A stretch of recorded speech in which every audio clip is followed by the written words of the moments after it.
ஆனால் பத்மபூஷன் விருது அஜித் பெற்றிருக்கிறார், எப்படி பார்க்குறீங்க? ஒரு சிறந்த நடிகருக்கு மத்திய அரசாங்கம் விருது வழங்கியிருப்பது நடிகர் அஜித்துக்கு மட்டுமல்ல, இன்னும் அவரோடு சேர்ந்து நம்ம தமிழ்நாட்டைச் சேர்ந்த 4 பேர்களுக்கு பத்ம விருது வழங்கப்பட்டிருக்கிறது. சப்பட்டை, நமது கிராம கலைகள், இதற்கெல்லாம் மத்திய அரசுடைய விருது வழங்கியிருக்கிறது.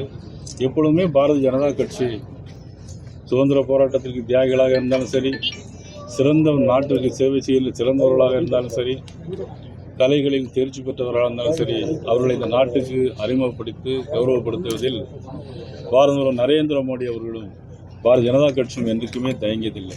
7வது முறையா திமுக ஆட்சியில் வரும்னு சொல்லிட்டு நேற்று ஸ்டாலின் சட்டப்பேரவையில் சொன்னார். 2.1 தான் பார்த்தீங்க, 2.2 வந்து வரப்போகுது.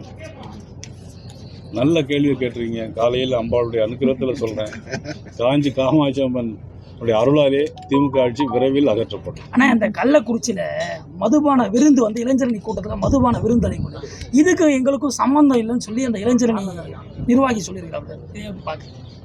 அதுதான் திராவிட மாடல் ஆட்சி. நாங்கள் தேர்தல் பணிகளை ஆரம்பித்து வெகு நாட்கள் ஆயிடுச்சுன்னு சொல்லிட்டு ஸ்டாலின் சொல்லியிருக்காரு. நீங்கள் பணிகள் ஆரம்பித்து எவ்வளோ நாள் ஆயிடுச்சு?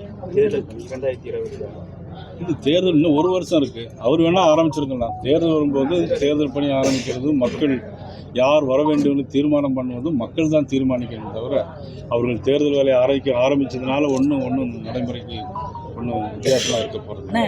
தமிழக வெற்றி கழகத்தோட இந்த கூட்டணி வந்து பேச்சுவார்த்தை நடைபெறுது பாஜக கூட அப்படிங்கிற மாதிரி ஒரு அரசியல் புரசல் ஒரு தகவல். நீங்கள் சொல்கிற அரசியல் புரசல் எனக்கு தெரியல. நான் நேற்று தான் பாரத பிரதமர் நரேந்திர மோடி அவர்களையும் உள்துறை அமைச்சர் திரு அமித்ஷா அவர்களையும் பார்த்துட்டு நேரே அம்பாவை பார்க்க வந்திருக்கிறேன். இப்போ உங்களை பார்க்குறேன்.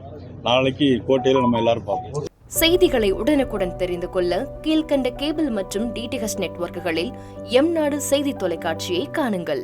பாதகம் செய்பவரை கண்டால் நாம் பயம் கொள்ளலாகாது பாப்பா. மோதி மிதித்துவிடு பாப்பா, அவர் முகத்தில் உமிழ்ந்து விடு பாப்பா. அண்மை செய்திகளை உடனுக்குடன் தெரிந்து கொள்ள இணைந்திருங்கள் எம்நாடு தொலைக்காட்சியுடன்.